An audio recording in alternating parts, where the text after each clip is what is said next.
Uh-oh, does your relationship feel stalled out? Well, here with tips to create a deeper emotional connection, we welcome back to the show couples therapist Megan Meganson is here. Hey, Megan. Hey, thanks so much for having me back. It's always great having you. You always have such wonderful insights into relationships. Well, thank you. Trying to keep people together. That's right. Right? Well, if it's healthy. Exactly. Okay. We don't want to pursue anything that's not good for either of us, but Right. most of the time there's room for improvement. Which is a good segue into talking about stalling out. What does it Yes. mean exactly, or how do relationships stall out? Yeah. I've just been reflecting recently on the clients I'm working with in my practice. And I was thinking more about those couples who come into therapy saying, we have a pretty good relationship. We don't fight. We love each other. But things have gotten kind of boring. Right. It It's happens. the dreaded roommate effect. Oh, yeah. You don't want to have that feeling with someone that's your romantic partner. Exactly, especially someone you've committed to being married to for a very long time. Yeah, that's not good. No, it's not good, and it happens to all of us. So that's where I want to start. Okay. Right, feeling like your relationship plateaus, feeling that you're kind of morphing into roommates more than romantic partners. It's a normal part of being in a long-term monogamous relationship. Well, what are some of the signs that you can tell us where maybe it looks like or feels like somebody's kind of checked out? Yeah, I really do think the best indicator is when you start talking about feeling like roommates. And I hear this all the time, right? Okay. Like, what are we doing? We're just two people coexisting. I don't really feel like there's a lot of closeness or connection. That's usually the indicator it's time to do some work on the relationship. Oh, yeah. I would hope the other person wouldn't say, yeah, I kind of like being a roomie.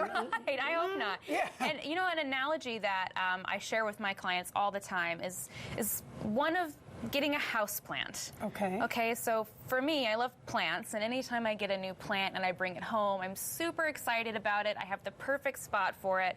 And for the first couple of weeks, I'm really good about watering it, making sure it gets some sun. I'm taking really good care of this plant. Right. And then as the weeks pass, it blends into the background. I maybe forget to water it a few times, and before you know it, it's wilting. Right. You still love the plant. I still love it. It's still beautiful. Right. But I've stopped taking care of it, and it's starting to show. Uh-oh. Yeah, Right. that's not okay. So Not then, so once that's out there on the table, right? Yes, right. So We're then- wilting. Right. We're wilting. That's not good.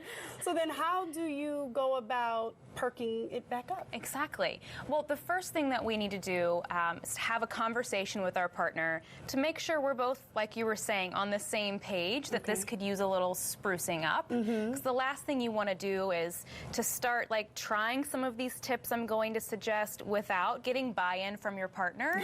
If you're just going to seem really weird if you don't tell your partner first, hey, I want to try some things to really deepen our connection with each other. Okay, so jump right in. What are some of the tips? So my first tip is to make more eye contact. Oh, okay. Yes. What I find in my practice is that couples get really good at living parallel lives, right? They're juggling a million different tasks at home. They're always doing something. And even when they're communicating with each other, chances are they're not doing what you and I are doing right now, kind of sitting, looking at each other, kind of getting a sense of what we're both feeling and experiencing. One person's doing the dishes, the other person's helping the kids. Right.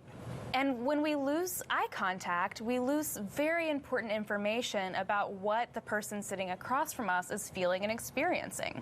I'm getting lost in your eyes right now. Getting Megan. lost in my eye. I'm getting lost in your eyes, They're too. beautiful blue eyes, Thank Megan. you. Oh, my Thank gosh. you. Okay, well, no, I can totally see where that is important. Right. Because you feel more connected. I mean, you don't even have to be in a romantic relationship to feel that. Absolutely. And our brains are hardwired to get information out of people's eyes. Oh. Right? So when we're not making eye contact, we're actually denying our brain a really important source of information that helps us connect emotionally with other people.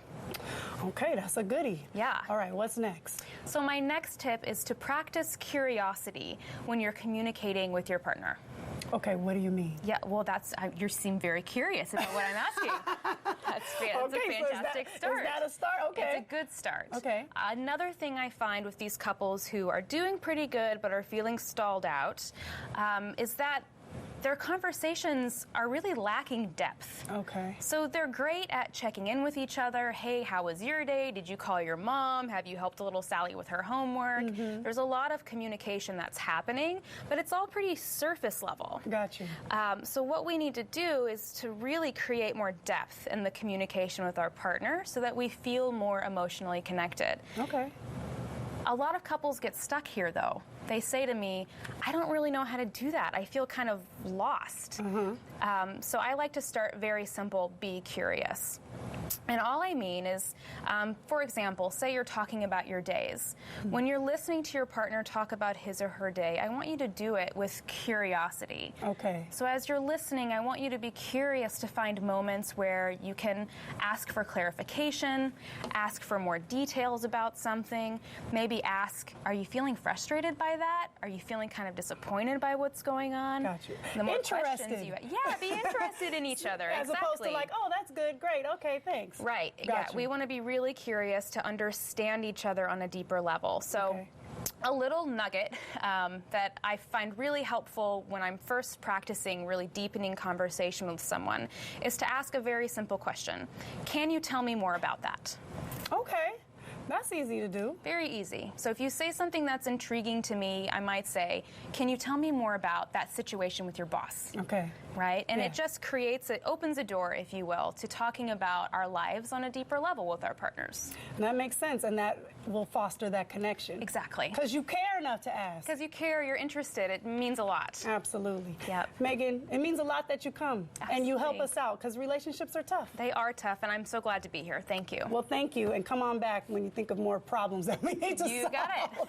Okay, we're going to have more information on Megan and her tips on our website for you at katu.com. Coming up next, the secret tips to save big on your next airline ticket. That's so important. So much money. Hold on.